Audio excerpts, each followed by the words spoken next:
Imagine two people. They move through life one after the other, yet for one of them, money seems to appear as if by magic, while the other fights day after day to stay afloat. It feels as if the universe lends a hand to some and tests others. Why does that happen? What if the real issue isn't salary, circumstances, or luck at all? If you stay with this video to the end, you'll understand how your financial reality connects to your inner conditioning. We'll break down which subconscious programs push money away and which ones draw abundance in. You'll learn to see money as a flow of energy, not a source of stress. This is the kind of conversation that can change your relationship with money for good. Carl Jung once said, "What remains unconscious directs your life, and you will call it fate." This is the key to why money doesn't come to everyone equally. Thoughts, feelings, and beliefs, hidden deep in the subconscious, become the background of life. They form our habits and make choices for us, and paradoxically, they shape our income. From early childhood, we absorb beliefs about money without even realizing it. Some of us heard, "Money is evil." Others heard, "No pain, no gain." All of that gets planted in the psyche and lives there for years. Maybe as a kid you first felt that the rich or something foreign and far away, or that wealth always comes at too high a price. Then you grow up, try hard, work, build a business or a career, and money still slips through your fingers. Why? Because you might be carrying a hidden fear of becoming wealthy, a fear that money will make you greedy, a bad person, selfish. That fear will sabotage every step toward financial success. Even if you don't consciously believe it, your subconscious will steer you away from income, clients, and opportunities because it's trying to protect you from an inner conflict. Jung introduced the concept of the shadow, the part of the personality we deny. Our desire to be wealthy often lands there too. If you believe money is tied to dishonesty or destruction, you'll unconsciously avoid anything that could bring you income. Even if big amounts come your way, they can disappear fast. The car breaks down, a debt pops up. Someone urgently needs help. Money won't stick because another program is running inside you. But this isn't a verdict. Awareness is the first step toward change. And let me speak to you personally. If you recognize yourself right now, it already means your path to financial healing has begun. You can rewrite that inner program. One simple yet powerful method is the practice of blessing your money. It might sound odd, but it's not about mysticism. It's about changing the inner frequency with which you interact with money. Money isn't good or bad, it's neutral. It's a tool that simply amplifies what's already inside a person: confidence or fear, gratitude or guilt, openness or hoarding. So next time you hold money in your hands, even a small bill, pause, look at it, feel the weight and texture, and silently say, "I bless this money. May it do good for me and others. I'm grateful it's in my life." You might not buy into it at first, but this simple practice slowly retunes your mindset. You stop being afraid of money. You start to feel it entering your life not as stress, but as a resource. And now, friend, if what we're talking about resonates with you, hit subscribe. There's more value coming, insights and practices that will help you shift your mindset and step into another level of abundance. Together, we'll explore how the subconscious works and how to rewrite your money script.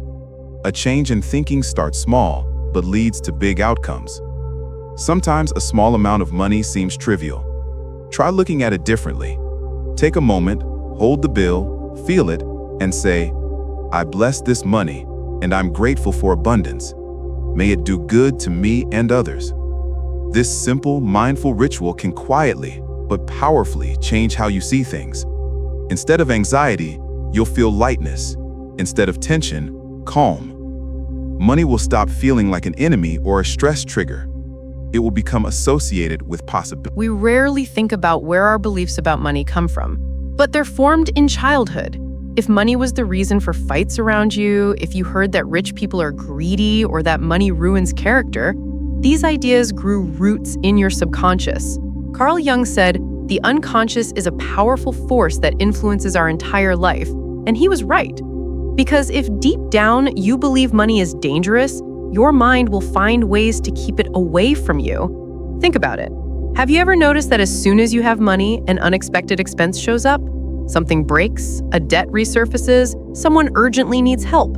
Sound familiar? That's not coincidence. It's a script your subconscious is running. Consciously, you may want wealth, but your unconscious programs will still sabotage your path to abundance. But we do have a choice, and the path begins with awareness. Step 1, see your inner programs. Step 2, start rewriting them. One of the most effective ways is to develop a respectful, even warm relationship with money. Not as an enemy, but as a partner.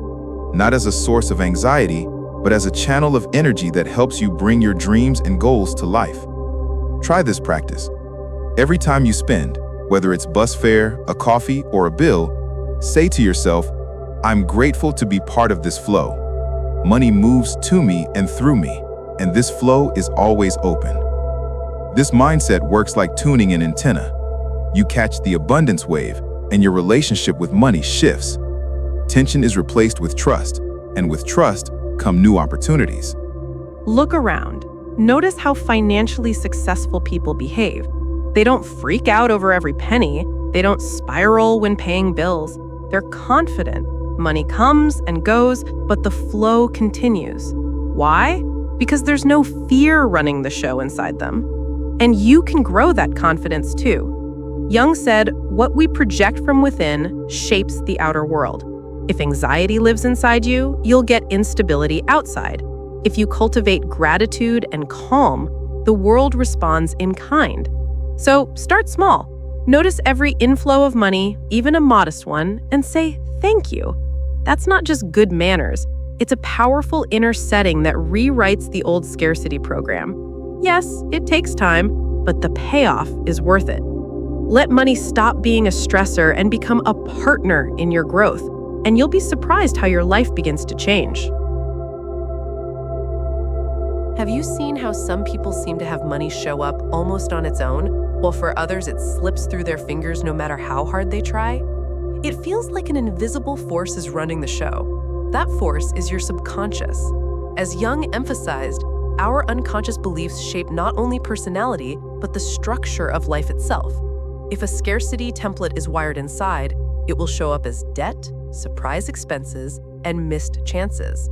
The good news is, you can transform it. Consider how you relate to money. Do you feel anxious the moment your paycheck hits? Do you worry it'll be gone anyway?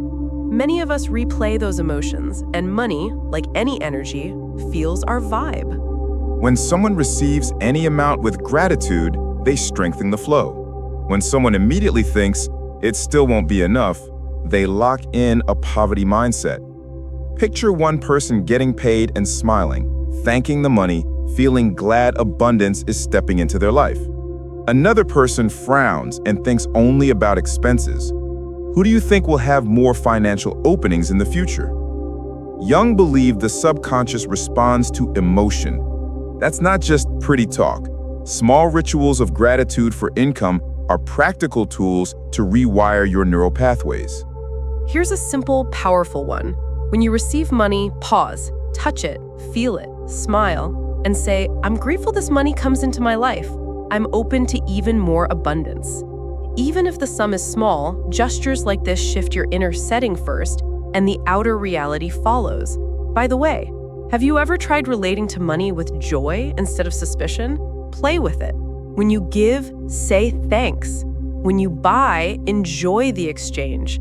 These inner states drive serious transformation. Jung noted, we create our reality at the level of the unconscious. The way you spend, receive, talk about, and even think about money affects how present it is in your life. Most folks see money as numbers in an account or paper in a wallet, but at its core, it's energy. And energy can tell where it's welcomed, where it's appreciated, where it's respected. If you carry a belief that money is dirty, or you feel shame or fear about it, you'll push it away without noticing. Jung stressed that the unconscious plays a key role in shaping our reality. That's why it's important to watch not just your actions, but what's happening inside. It all begins with awareness, with realizing that money isn't an enemy, not evil, not a prize for suffering, but a reflection of how you relate to yourself and the world. Once you start to see that, opportunities come closer. Financial freedom stops being just a dream and turns into a practice. When you truly understand that money isn't the enemy or a source of panic, but a natural part of life, everything shifts. Money stops being something to wrestle with and becomes a current you can befriend, work with, and guide. Look deeper. Every payment, every purchase isn't just an expense. It's a participation in a larger exchange of energy. Money isn't the destination, it's the vehicle, the means to bring meaning, comfort, and joy into your life. Arriving in your life. As Jung said, nothing is truly random. If you tune yourself to gratitude and abundance, the world starts answering in the same language. A simple affirmation like, "I'm grateful for this money. I'm open to new sources of prosperity. I bless it to do good for me and others," can shift your inner setting. That's not magic. It's a deep retuning of the subconscious, a vibration of recognition and trust. It's important to understand that abundance isn't limited. It's not a pie where if someone gets a slice, there's none left for you. Abundance is endless. It shows up where it's welcomed. Jung taught, many of us live by inherited myths that set limits. If you carry the belief that money only comes through suffering, that the rich are always dishonest, or that prosperity is only for the chosen, that storyline will play out again and again. The moment you realize abundance is available to anyone willing to receive it, your world changes. You stop clinging to the scarcity paradigm, stop waiting for permission to prosper, stop doubting yourself. You open to the flow. Here's a key point. It's not enough to want money. You need to know why. Ask yourself right now, what do I want money for? Not just to have more, but what will I do when it arrives? What will I create? Whom will I help? How will I unlock my potential? When you form clear intentions, money stops being an abstract target and becomes a tool for growth. Jung emphasized that true power lies in recognizing your inner programs and beliefs. That path takes time. It's not a single flip of a switch, but a process. Step by step, gratitude by gratitude, you build a new reality day by day. When you give thanks, you multiply what you appreciate. That's an ancient principle, tested over millennia. When you set an intention, you align your inner compass. When you act not out of fear, but out of faith in your own abundance, you create a new wave, and it works.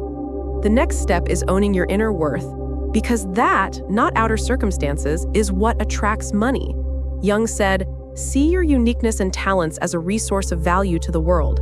If you truly believe what you do matters, and you put your heart into it, money arrives naturally. You didn't rip it out of life or earn it through suffering. You received it as the outcome of your contribution. Think about it. Have you ever felt your job doesn't fulfill you, yet you keep going, hoping money will make up for it? Now imagine doing what inspires you, work that carries meaning, and money becomes not the target, but a natural, logical result. That's the key shift.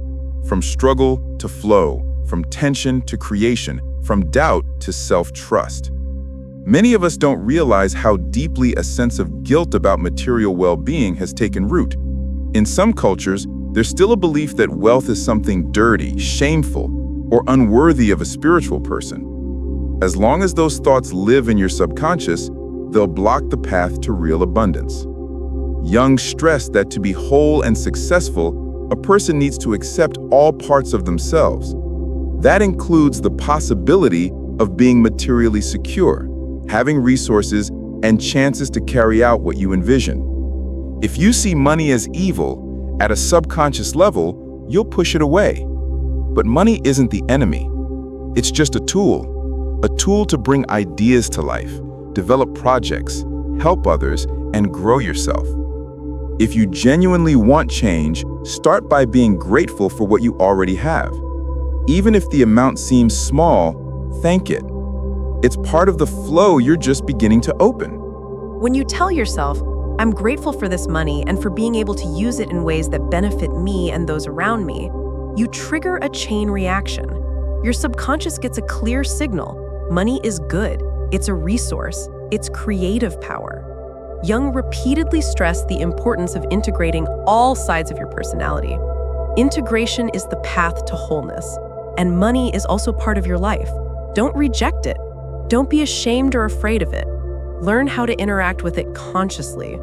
Try seeing finances not as a source of anxiety or competition, but as a way to expand your possibilities and live your purpose. When you think, finances help me create value rather than destroy it, you rewrite your inner code. It's crucial to realize your life begins to change not when millions hit your account, but when a sense of dignity and self-belief rises within. Money, like people, is drawn to those who respect it. It finds its way where there's respect, awareness, and intention. Jung taught, every person carries a unique potential and value. Your energy, your work, your sincerity. These are resources worthy of compensation. If you're engaged in something that lights you up, inspires you, and benefits others, wealth becomes a natural extension of that energy. It stops being a race for income and becomes a flow that supports you. In that state, there's no wrestling, there's movement, growth, creation. That's the mature way to relate to money. Often it's intuition that helps us choose our path. Jung believes intuitive nudges aren't random, they're deep prompts from our unconscious. Build that ability. Listen in. Somewhere inside, you already know what to do. That applies to business, financial choices, even your circle of people. Intuition helps you sense when to act, when to wait, and when to trust the flow. And here's another key piece. Learn to enjoy money. Yes, enjoy it. Not just earning it, but also savoring the fruits of your work. Many people clamp down on themselves, afraid to relax, because they were taught that taking joy in money is somehow wrong. But it's precisely through joy that you lock in a felt sense of sufficiency. Jung noted, we don't reject pleasure because it's harmful, we reject it because we were trained to. When you let yourself enjoy, you affirm, I'm worthy, I receive, I'm open. Money isn't only for survival, it's for joy, growth, and self-realization. Every time you welcome new opportunities and receive money with ease, you plug into the flow of abundance. You stop being just a consumer and become a full participant in that energetic system. When you're in harmony with yourself, money arrives without a fight. Your inner state is reflected in reality. Jung said, what's outside is always a reflection of what's inside. If you truly want money to become a natural part of your life, start with the most important thing. Change how you perceive it. This isn't about greed or martyrdom. It's about letting go of the idea that money is a burden and seeing it as opportunity. Jung emphasized that any outer change starts with a shift in the inner world. Your thoughts don't just set your mood, they build your reality. When you keep thinking, not enough, that's exactly what you get. It all starts with your inner view of the world. The moment you stop telling yourself, I can't afford it, there's never enough, you open the door to new ways of thinking. Jung also said, when you're fixated on lack, you don't notice the abundance already nearby. It's time to ask yourself, what exactly do I believe about money? What beliefs from childhood are still living in me? Maybe you heard, you'll never get rich honestly. Money corrupts people. Mo money, mo problems. Even if you don't consciously agree, those lines can quietly steer your actions from within. To change that, you need not only to recognize the old beliefs, but replace them with new ones. For example, I'm not worthy of money becomes, my value serves the world and I'm open to being rewarded. Wealth is always dishonest becomes, abundance comes when I create real value. Money only comes through struggle becomes, I attract resources through my inspiration and contribution. But rethinking alone isn't enough. You need action to back it up. Gratitude, conscious choices, respect for yourself and for money, those are your new landmarks. Jung taught that the unconscious and the conscious work as one whole. When you tune one, the other follows. Don't forget about intention. Money comes to those who know why they want it, not just to have it, but to help, to grow, to expand. For instance, I attract money to support my family, grow my business, and share with the world. That kind of intention opens the door to a stream of opportunities. Intention is energy that shapes reality. Jung would agree with that. So start small. Be thankful for what you already have. It's not just about being polite, it's tuning to the frequency of abundance. The world favors those who notice the good and see the value in the present. When we recognize the value of what already is, we open the path to the next level of abundance. Jung emphasized this too. That's how real transformation begins, first inside and then in everything around you.